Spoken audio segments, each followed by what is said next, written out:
Okay, we're going to begin. Teferi, you're going to go first. Yeah.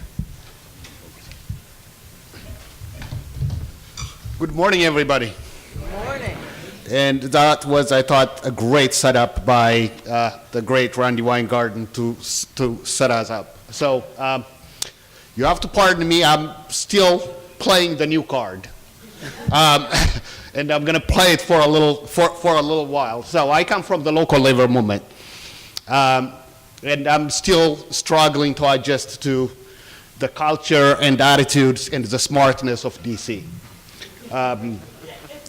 DC and entirely the corridor now in this area. So look, our core mission at the labor movement is, at the end of the day, to build organizations for workers, so that workers can exercise their power to better their own lives. That has been the role of the labor movement for generations, but as our country and our society and the global economy changes, so must we. But what does that mean? What does that mean? Do we need to adjust, or do we need to throw the baby with the bathwater? I think that's what the crossroad is. I think that's where we're at. So let me tell you a little bit about myself and how someone with a funny accent and the way I look end up here.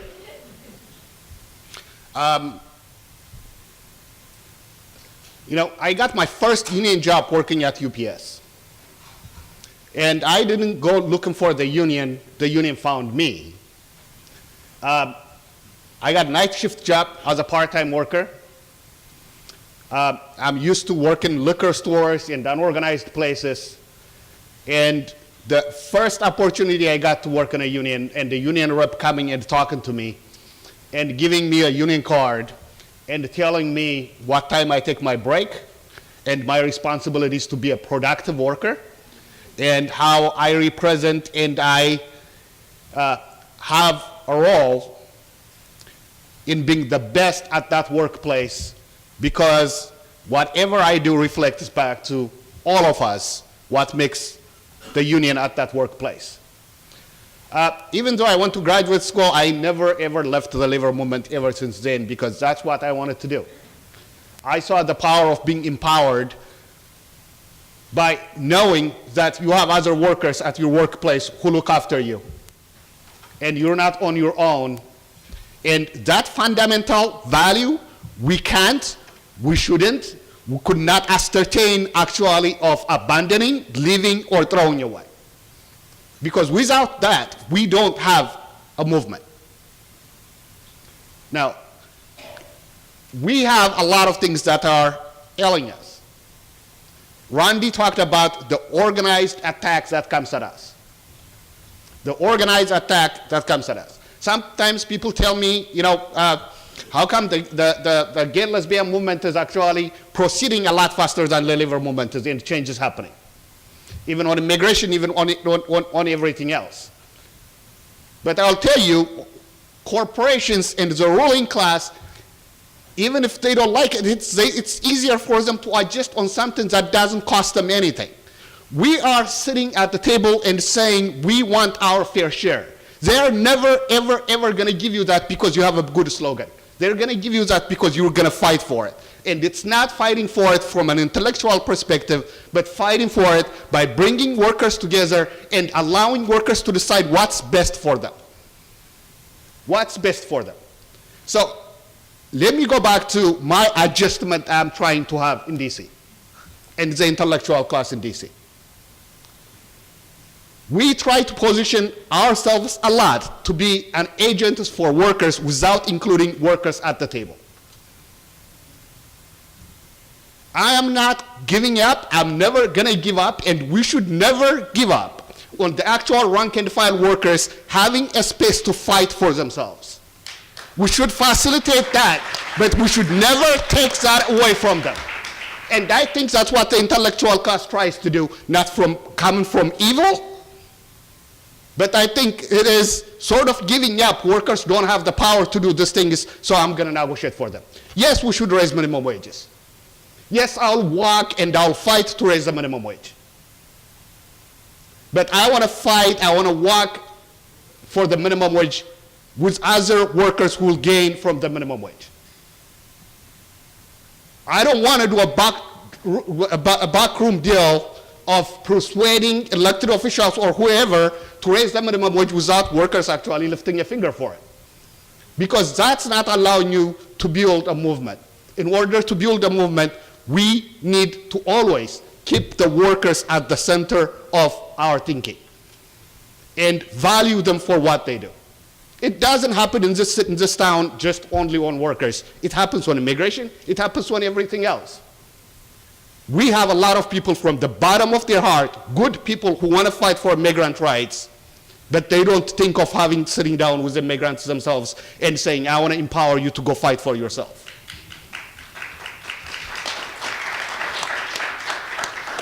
So, in Orange County, look, people say, California, you do a lot of things because California is a set place. I'll invite anybody who wants to do work to go to Orange County and see if Orange County is not anything but California. So let me give you one example, what we did with the Teamsters. In 1999, the Teamsters tried to organize sanitation workers in Anaheim, California. These are people, not the trash collectors, but after all your trash goes in, these are people who lined on the sides of a belt and with their hands go through trash to look for recyclables. Just imagine what you throw into your black garbage bin.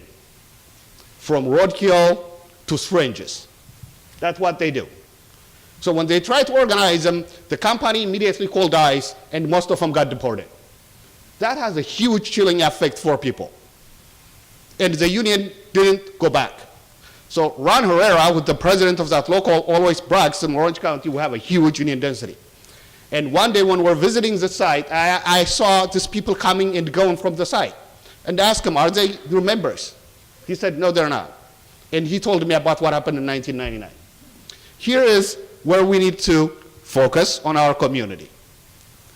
From the network of about 50 churches we work with and community organization we work with, in our next meeting, I brought this up and I said, if we're not fighting for these people, who are we fighting for? What is the purpose of our existence as a movement? So we turned part of the organizing over to the community. And we use the community to put pressure. And all we ask them was, go back to the company and ask them to sign on a piece of paper. They're not going to call ICE on their workers anymore if they try to organize. When that happened, we started working with the Teamsters. And long story short, within 7 months, 700, it's not a lot of people, people's mind, 700 sanitation workers today have a collective bargaining. They get 2-week vacation. They have health care. They get a limited amount of gloves.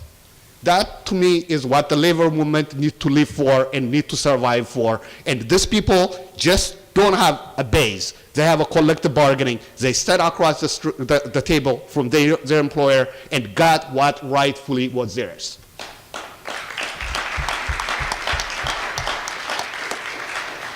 So we need to change course on a lot of things. But we need to use the infrastructure of centuries, decades and decades of infrastructure that the labor movement has built. I don't think we should be ready to abandon it and to throw it out. At the end of the day, we are the only thing left between what would happen in this country, even worse than what's happening. That's why, like Randy said, they come after us. You take us out of the game, you take the movement out of the game, you take the entire progress movement out of the game. They're not dummies. They know that. So how do we move forward? How do we move forward? Randy was also right. I come from California. We have won defensive fight after defensive fight after defensive fight. If we can defeat 3 practically consecutive paycheck deception initiatives with hundreds of millions of dollars being spent, I think we have it within us if we actually reprogram ourselves and go on the offensive and take things from the other side, we can actually win. So I have 2 minutes left. And in that 2 minutes, I want to give you just a few examples. This is not, by the way, in any way to say the course we're traveling is right and we should stay. But I want to give you examples of actually organizers as we speak today who are going and talking to unions, workers to sign up into a union and signing up and winning. Signing up into a union and winning. So, more than 12,000 workers at the merged US Air and American Airlines who did not have a union before have joined CWA. Just this past year. Just this week, 20,000 flight attendants at Delta have filed to have a union election. Still work's being done and work's happening. Graduate teaching assistants at New York University, at the University of Connecticut, just joined UAW and now have collective bargaining. Car wash workers in Los Angeles and New York organized in partnership with community organizations to join the steelworkers and RWDSU. Bike share workers in New York, Boston, Washington, Chicago have voted to join TWU. Manufacturing unions are coming together, partnering with Lane.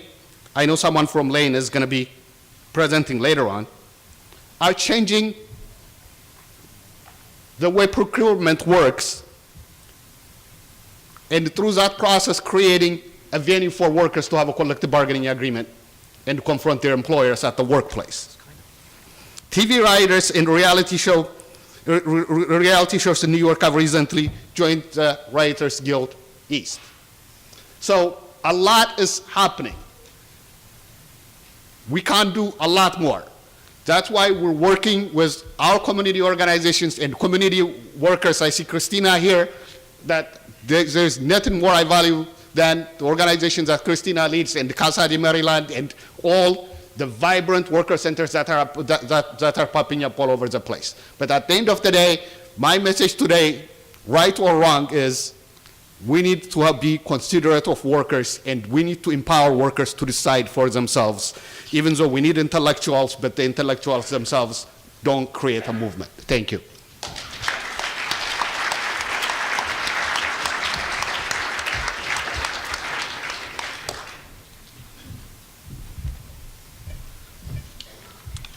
Good morning. I'm Harold Meyerson from the American Prospect. And this is a coterie of my mother's friends who are applauding there. So on behalf of the Prospect, which worked with the Albert Shanker Institute and Hillman putting this event together, thank you very much. Particular thanks to Leo Casey for all the good work he and his folks did putting all of this together. I will add that, as was not the case until about 3 minutes ago, there are now copies of the American Prospect back on the table there. We are this year celebrating our 25th anniversary, which is not as much as the New Republic, which just celebrated its 100th, but then you know what happened to the New Republic. And I also want to introduce my leader, perhaps America's most distinguished social democrat and editor of the Prospect, Robert Kuttner, who is here today. And the Prospect has a proud heritage of taking young college graduates, actually paying them to be our writing fellows, and later today, one of those folks, Rachel Cohen, will moderate a panel and be the youngest person up here today. So the Prospect last summer sent me to Seattle to write about the minimum wage victory there. And after knocking around Seattle for a couple of days, I realized that really was not the story. The story was, as we all know, how difficult it is to organize workers and get a collective bargaining contract in this day and age. And what that spilled over to, which was quite remarkable in Seattle. What I found out was that in the town of SeaTac, which is where the airport is, the Fight for 15, a brilliant, brilliant campaign, had been trying to organize workers at the airport, service workers. There weren't that many of them, a few thousand. And the airport authority and the ghostly presence, really, that controls the airport, Alaska Airlines, said no.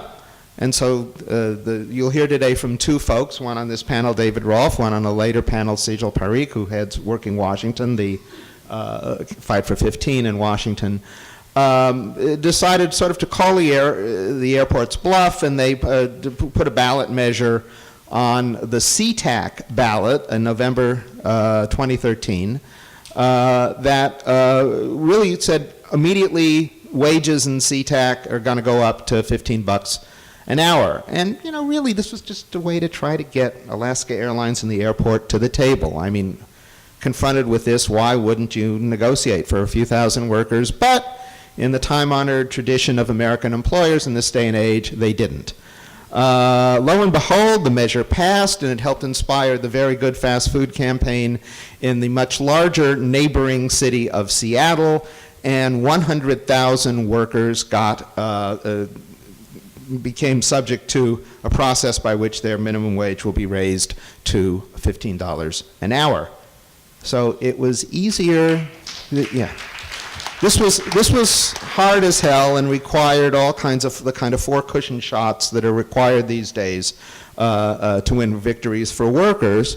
But it was still easier than organizing a few thousand workers at the airport. Get a raise for 100,000 workers, a significant raise, or organize a few thousand workers at the airport. And this said to me that we really need to look at all the panoply, all the range of campaigns that are going on now, assess them, look at strategies, let 1,000 flowers bloom, and that's what Leo and I were hoping for when we discussed initially this conference. Today, there are victories for workers going on in campaigns initiated by unions and proto-unions. There are minimum wage hikes in a whole range of cities and states. There are paid sick days in an increasing number of jurisdictions, and of course the President is going to argue for this in his forthcoming State of the Union address. There is an organization of domestic workers that has now won Domestic Workers' Bill of Rights in 4 states. In San Francisco, they have just enacted the Retail Workers' Bill of Rights, which requires employers to give their workers 2 weeks' notice, 2 weeks advance notice on what their schedule will be, so that their workers can actually plan their lives. What a radical concept that is, and I don't see why there aren't a hell of a lot of other cities that shouldn't be adopting this in the forthcoming months. Taxi workers in New York are getting favorable rulings from the taxi commissions, but none of the things I have just alluded to have resulted in collective bargaining agreements. You know, you could say, okay, yeah, but the legislation is great. Well, the legislation is great, but in every case, the campaign for it has been waged by organizations backed up by actual existing unions. So this is the catch-22. Unless we can increase the number and power of worker organizations that have the clout and the ability to sustain themselves, we will ultimately not even be able to win that which we've been able to win in the legislative arena. Nonetheless, as we look at where the workforce is headed, and particularly at the rise of contingent work, you do have to question what is the best model for a workforce in which more and more workers are not actually officially listed as employees. A cautionary note, there was just a piece in the Financial Times earlier this week about Japan, noting that Japan actually has a very low unemployment rate, but that wages in Japan, as in most of Europe and in the United States, have been absolutely flat despite a condition of high employment. Now, I mean, this gets to the conundrum of, well, if unemployment falls, if employment rises, wages will eventually rise. Well, I mean, the short answer to that is no, they won't. We're seeing this in Japan, we are seeing this here. Wages do not rise as the tide comes in. They will not rise ultimately unless workers have a seat at the table and a demonstration outside the door. So what we are seeing in the current period of American labor is kind of a not conscious drift, I think, towards something a little more like the Knights of Labor than the AFL in the late 19th century. The Knights of Labor were a mid-late 19th century collective organization that welcomed members and played no special emphasis on getting them contracts in their workplace. And they were the organization at that time that was demonstrating for the 8-hour day. And they rose in a sort of parallel historic continuum along with the AFL, which did focus on workplace organizing and got contracts. Now, the problem for the Knights, although they were in many ways far more progressive than the early AFL in the 19th century, the problem with the Knights was that when they hit a political rough stretch, as they did after Haymarket in Chicago, and when they hit the depression of the 1890s, they couldn't sustain themselves. They vanished. They're gone. Which gets us, I think, to focus on the fact that we are currently winning in certain cities, in blue cities. Most cities are blue. In certain states, most cities are red, but even red states, as you know, this November voted to raise the minimum wage. South Dakota, Nebraska, Alaska, Arkansas, that you can't sustain these victories and you can't do more unless you have a workers' organization behind it. And so the purpose of today is to hear from a range of folks, such as Karen Nussbaum and David Rolfe, who are actively engaged in figuring out what kind of workers' organizations we can build today, what kind of new strategies, what kind of new organizational forms are relevant.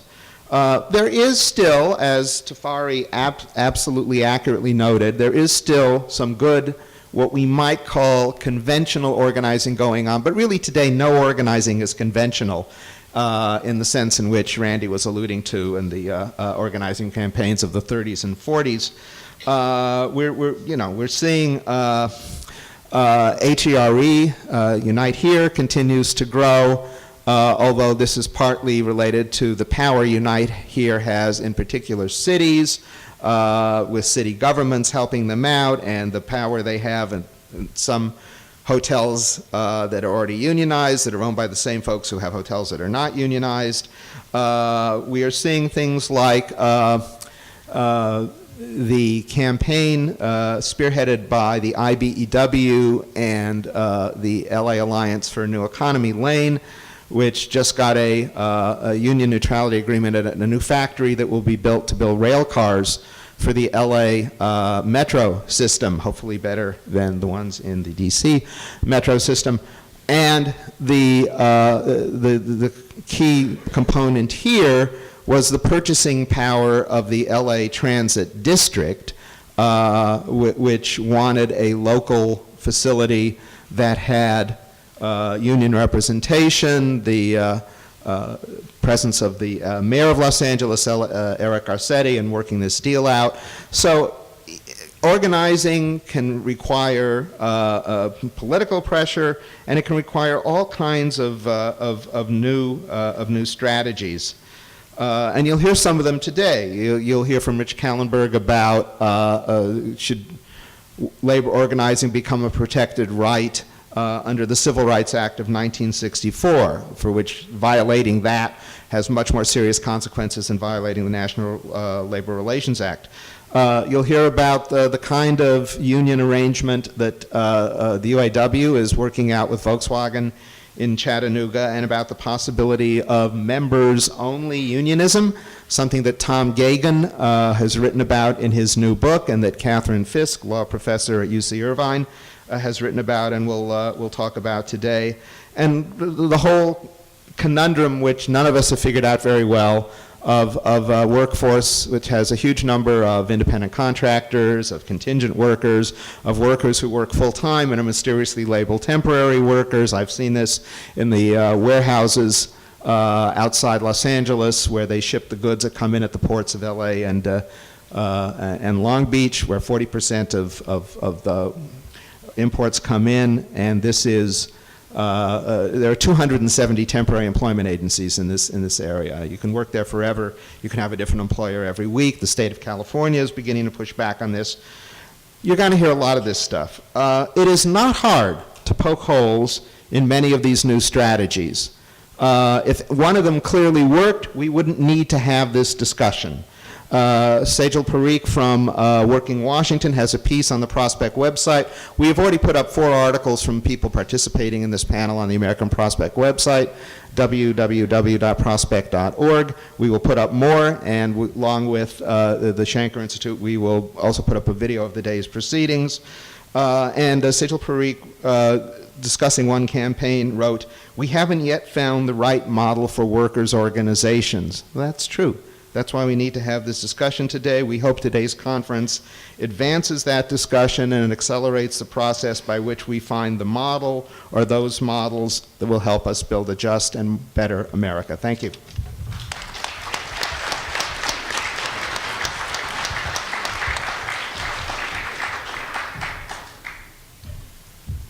Good morning, and thanks to Harold for inviting me, and to Randy and all the folks at the affiliated organizations for putting on this exciting event. I'm David Rolfe. I'm the president of SEIU 775, the home care and nursing home union in Washington State and Montana. In a previous life, I ran the Los Angeles home care organizing campaign for SEIU in the 1990s. I'm a vice president of SEIU, and I'm the founder and chair of the Workers Lab, which I want to talk about momentarily.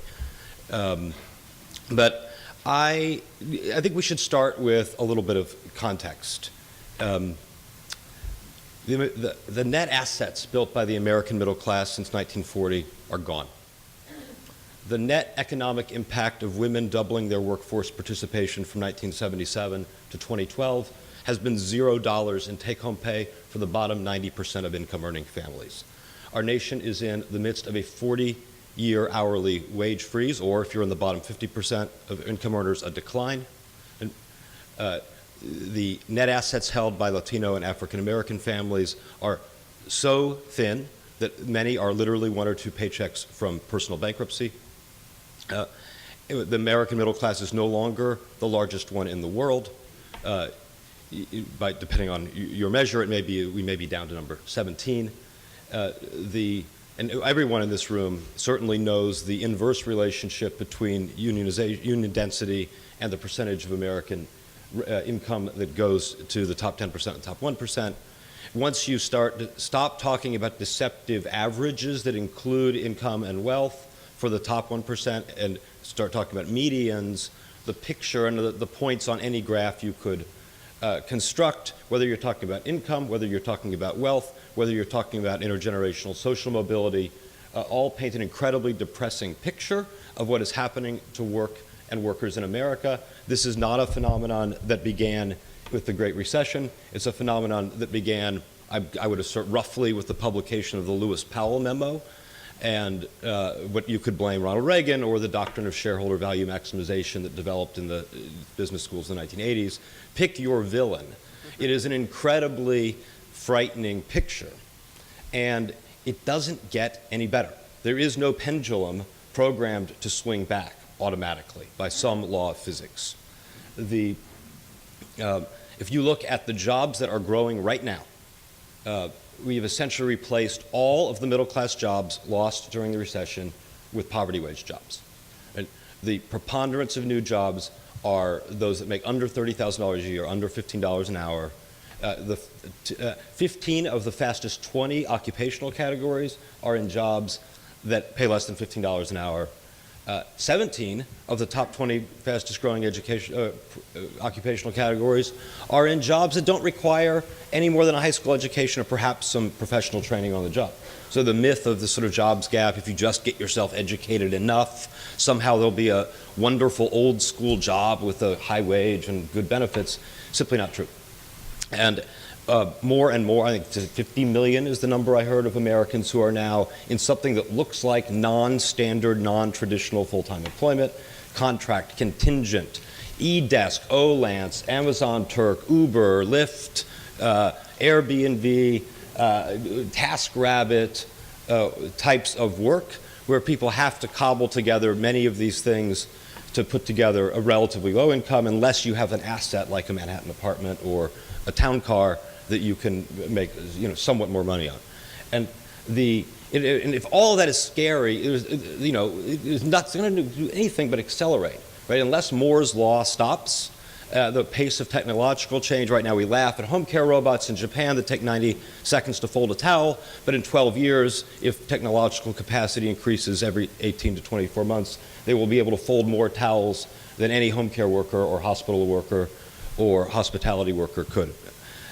So we have not only a really frightening and depressing current state of work and workers in America, we have even more acceleration of these trends to come. And if we think that there is some secret room in the government or in some place that we somehow don't know about, where a group of people other than us has a secret plan to rescue the American dream, you go through life and you do certain things. I spent 20 years organizing workers, get called into union leadership, and at some point you realize that you know all these U.S. senators and governors and cabinet secretaries, and if there were such a room, you think you would know about it. And then you realize it doesn't exist. If there is a master plan to rescue the American middle class, that somehow someone in the administration or corporate America, Wall Street, whoever, is withholding from all of us until it gets bad enough, we should disabuse ourselves of that notion. And, I want to say to sort of Harold's article, which, hard for me not to love. I came out looking pretty good in it. But I think there is there is this, right? I don't think the old model's coming back. Many of us in the labor movement have been waiting for that mythical pendulum to swing back since sometime in the 1980s. We are essentially a movement in our current set of institutions that have passed our strategic inflection point, didn't catch it in real time. Whether you could debate whether that was the Taft-Hartley Act or PATCO or any of a number of events in between, or the fourth time we failed to reform labor law with Democratic supermajorities over the last 40 or 50 years. But the next time we have that big of a supermajority, there will even be fewer states with any senators incentivized to deliver for a union base. New York now has less union density than Tennessee had in 1983. Seattle has less than New Orleans had in that year. Both Tennessee and Louisiana now are about at 2.4% in the private sector. So what is to be done is the perennial question. And later you get to have the sort of Sajal, my friend and colleague, will be able to talk more specifically about the Seattle and CTAC campaigns that we led and how we managed to construct, really by accident in many ways, political atmosphere and environment through direct worker action and mobilization that resulted in sort of the conditions and the tables being set for literally bargaining. I mean, I was sitting across the table from the guy who owns the Space Needle, the Sheraton Hotel, the head of the Chamber of Commerce, the head of the Hotel and Restaurant Associations, literally bargaining a $15 wage plan with the business leadership of a city. And we have yet to figure out how to transform that into sustainable organization, although we are trying.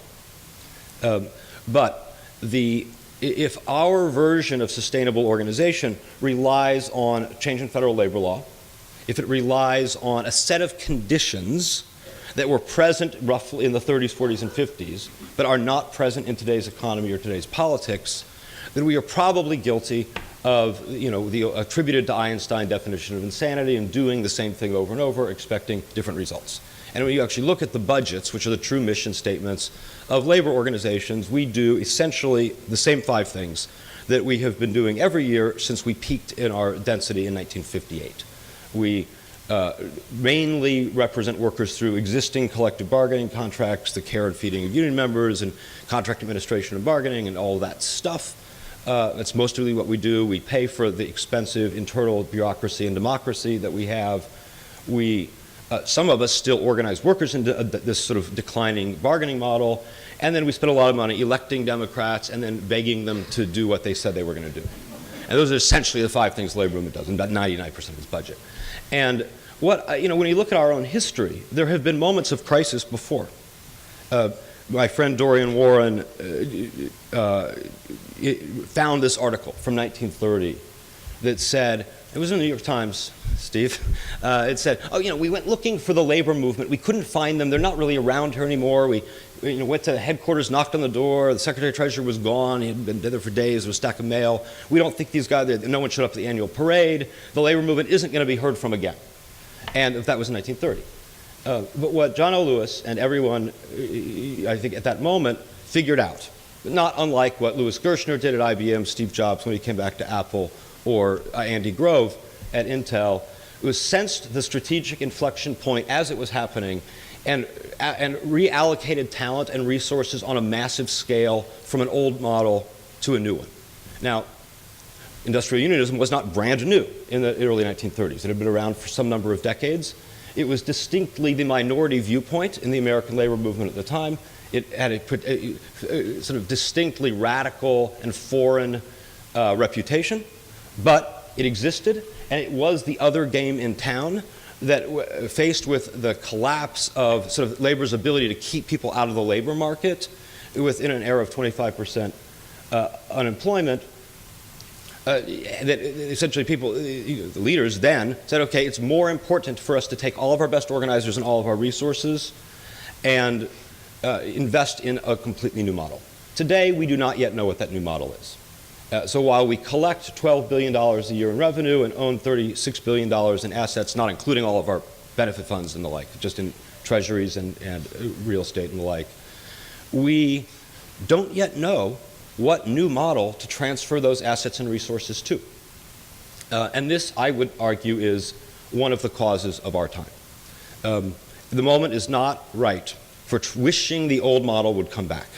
It is not the right moment to pretend that whether it was Taft-Hartley or Ronald Reagan or PATCO or NAFTA or pick your demon, never happened. The moment is right for risk and experimentation. The moment is right for people criticize me when I say learning from Silicon Valley, but they figured out something right about rapid cycle prototyping, failing forward, and learning. Right? Actually being proud of your failures because you have an opportunity to then design the next version and make it even better.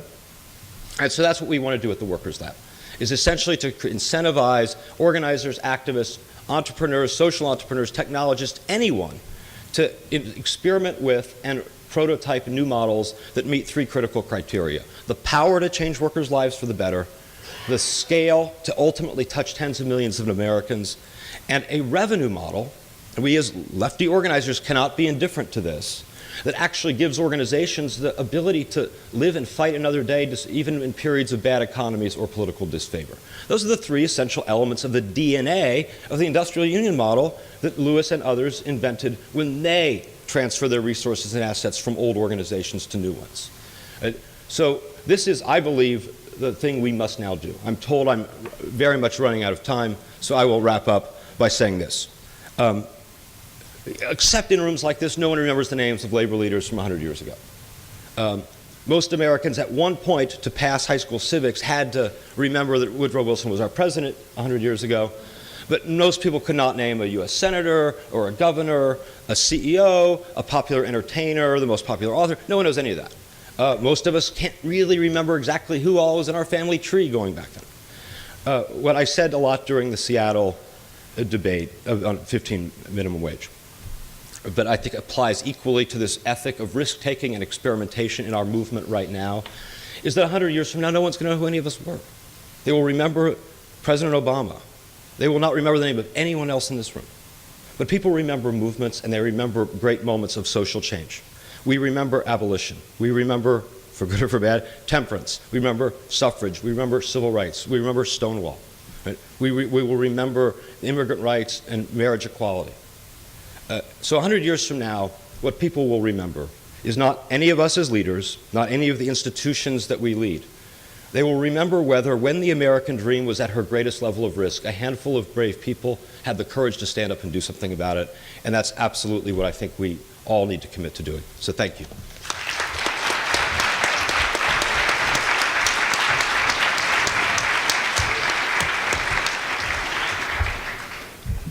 Let me offer my thanks to the hosts of this exciting conference as well, and the wonderful array of speakers talking about new strategies. I'm Karen Nussbaum, the Director of Working America, the community affiliate of the AFL-CIO. And to acknowledge, first off, that a lot of the most exciting new strategies are coming directly out of the traditional labor movement, from AFT, UFCW, SEIU, UAW, CWA, steelworkers, and that's just the beginning. There's a breadth of experience we're going to hear from today, but I wanted to just tell you a little bit about my experience, where I've come from. I'm one of the early adopters of the notion that you build movement and institution at the same time. I was part of starting 9 to 5, the Organization for Women Office Workers, a million years ago or so. And we were incredibly successful we engaged tens of thousands of women who'd never been involved in anything before, and we touched millions. And for institutional power, while we had this open-facing, anyone can join organization 9 to 5, we also created institutional power in a union, District 9 to 5, which was part of SEIU. Now, our timing was perfect on the movement building side. We complete with getting our own major motion picture, 9 to 5, and the timeless workers anthem, the 9 to 5 song by Dolly Parton. But unfortunately, the timing was a little off on the institution building side. We started our union in 1975, completely concurrent with the newest form of union busting that was just emerging, and we were a really big cost center for a lot of those union busters. But nonetheless, we have built a union that prevails today and understands both the challenges but the power of collective bargaining. Working America, as I said, the community affiliate of the AFL-CIO, I sometimes think of it as 9 to 5 with men and resources. It is also an open door to all, to any worker who doesn't have a union. It's an open door to enter the labor movement, to be part of what we're doing to fight for good jobs and a just economy. But it's the only door, in some ways, certainly the only door on scale, for a part of the working class that really doesn't otherwise get touched by the progressive movement, and that's white working class, particularly moderates out there in suburbs, particularly, who are easily peeled off by a right-wing social agenda and increasingly by libertarianism. But who would be with us if we went and found them. And certainly that's the experience of Working America, which today has more than 3 million members, largely those white working class moderates, all of whom don't have a union on the job. We're successful around politics and policy and being strong in our community, and now we're turning that capacity, that institutional capital, let's say, to the dilemma and the challenge of creating new forms of worker representation and organizing.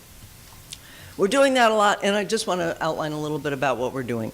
We're doing that a lot with affiliates, so we use our field capacity, our ability to go out into the field every single night and talk to folks in partnership with AFSCME around their really exciting campaign to reorganize the organized among their home health care workers.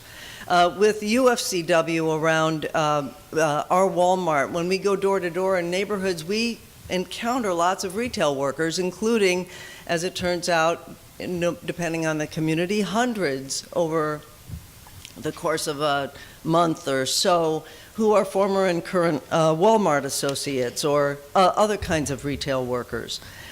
We recently worked with the local labor movement in Ames, Iowa, to knock on every door in a big part of Ames and find out where everybody works. Well, that's a pretty awesome wealth of information that's really hard to come by in other ways. And we're an incubator for unions as they try new forms of organizing, like the Iron Workers, which created the Iron Workers Associates, which is a committee of Working America, and they've used it as a way to reach out to unorganized iron workers, help them take militant action on the job, and then raise standards in those workplaces and then move them into standard membership. But we're also a laboratory for change for other kinds of strategies. And as we're trying now to find what are the sustainable forms of organizing, whether it's among licensed workers, whether it's among big groups of workers like retail outside of big workplaces, or citywide formations that encompass all kinds of workers, to build organizations with dues-paying members who have a vote. And as we look at building those organizations, we also have three concerns, and they're a little bit different than David's, and that's what makes for a good discussion, I think. And so what we're looking at is the key challenges for us is, first of all, the importance of changing minds.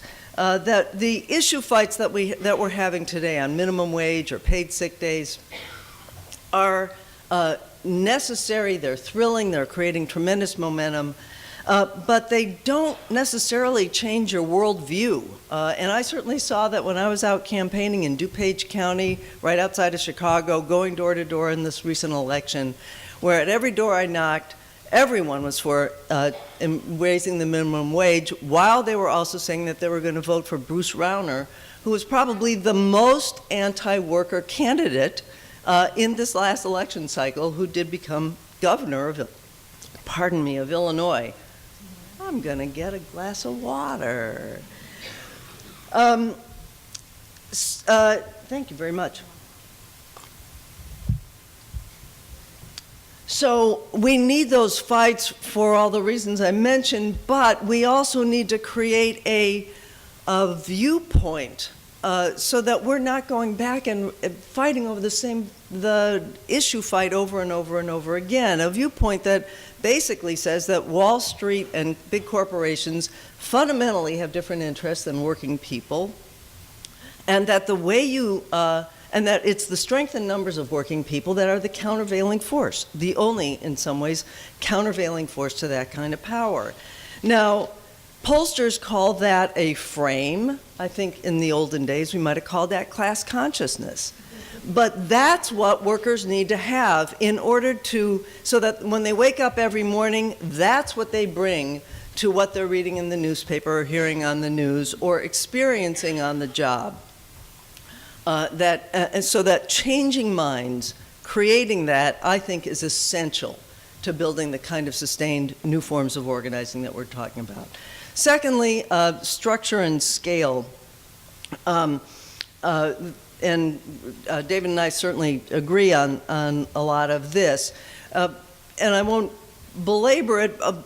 Many of us have talked here about the change from trade unions to industrial unions in the 30s, and I know as a young organizer at SEIU, we organized wall to wall, that the importance was don't just organize those clerical workers, organize everybody in the workplace, and that's the way we'll have the greatest power. But as the workforce has changed, and we find people with huge turnovers in these workplaces, and you work not for the direct employer, but it's welcome precariat. that we need to change the model. And in fact, today we may have more to learn from trade union organizing than we do from industrial organizations. And there's a lot more to say about that, and I won't right now in the interest of time.